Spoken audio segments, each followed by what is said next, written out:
Selamat sore semua. Dapat petunjuknya tentang di kehidupan nyata hanya ada dua hal. Jadi orang baik atau jadi orang jahat. Jadi korban atau jadi pelaku. Dan namanya manusia, kita itu pasti pernah berbuat baik dan pernah berbuat jahat.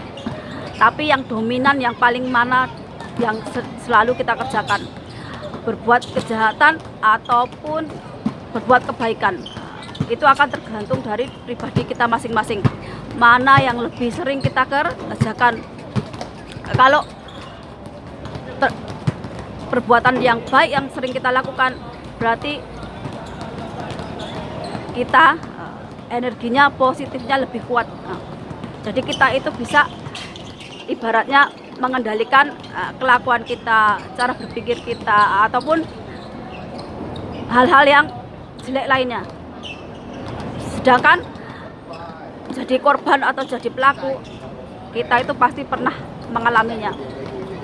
Mungkin waktu kecil kita itu pernah jadi korban di sekolah, contohnya dibully, ataupun di keluarga kita itu di anak tirikan, ataupun hal-hal yang lainnya, itu namanya jadi korban. Biasanya orang yang jadi korban ini dia akan punya kekuatan lebih daripada orang lain. Kenapa? Biasanya orang yang jadi korban itu punya kepekaan batin, ataupun kalau berdoa itu doanya gampang diijabah sama Tuhan. Kenapa? Karena hatinya yang sakit ataupun yang mengalami trauma. Biasanya orang kalau udah sakit hati ataupun kecewa itu membekas di hati, makanya hatinya akan peka. Jadi kalau udah jadi korban, memang biasanya akan mendapatkan yang namanya kelebihan secara alami, ataupun bakat spiritual, ataupun supranatural, ataupun dapat hal-hal yang lainnya. Itu kalau dia pernah mengalami yang namanya jadi korban di waktu kecil, ataupun dia mengalami yang namanya dari mbah-mbahnya dulu. Mungkin mbah-mbahnya dulu itu orang baik, orang yang taat agamanya, orang yang selalu hidup yang lurus, nggak pernah melakukan hal-hal yang jahat ataupun menyakiti orang lain. Biasanya generasi yang akan datang itu akan mendapatkan kelebihan yang nggak diterima oleh mbah-mbahnya terdahulu. Contohnya saya ini dari keluarga yang biasa-biasa aja.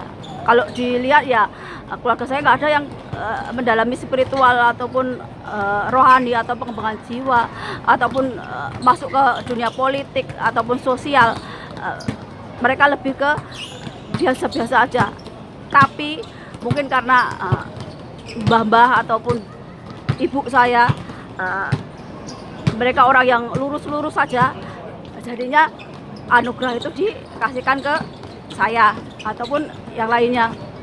Jadi orang tua itu sangat berpengaruh untuk kita.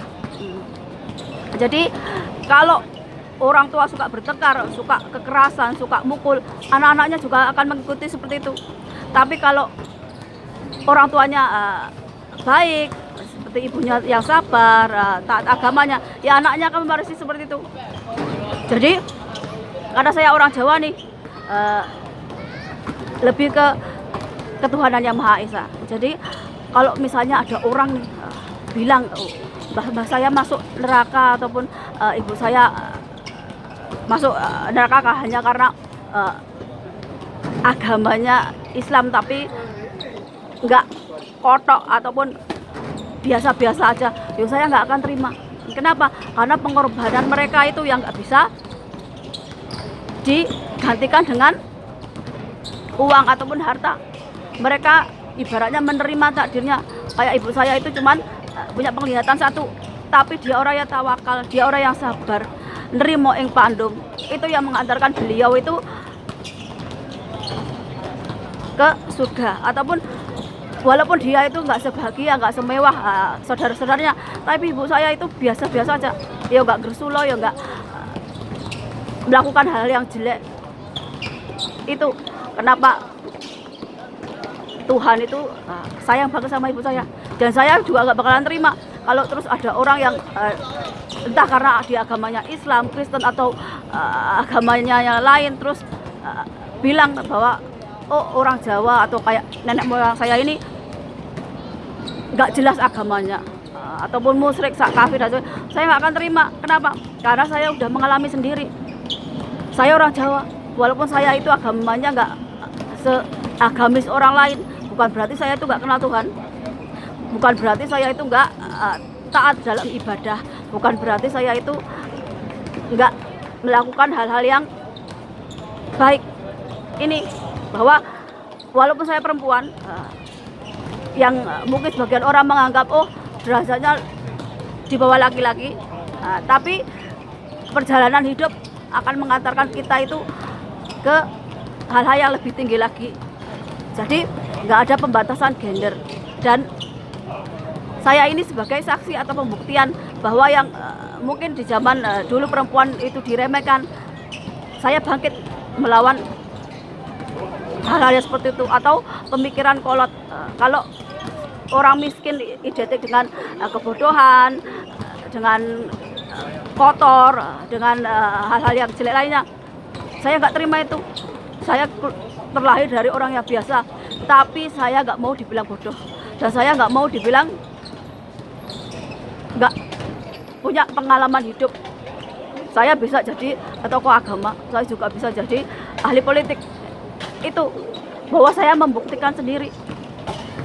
Dan lagi, kalau orang Jawa sering dulu dibilang agamanya nggak jelas, sebagai orang Jawa saya bilang orang Jawa itu ya seperti ini, percayanya sama Tuhan bukan hanya di lisan aja, tapi secara perbuatan, kelakuan.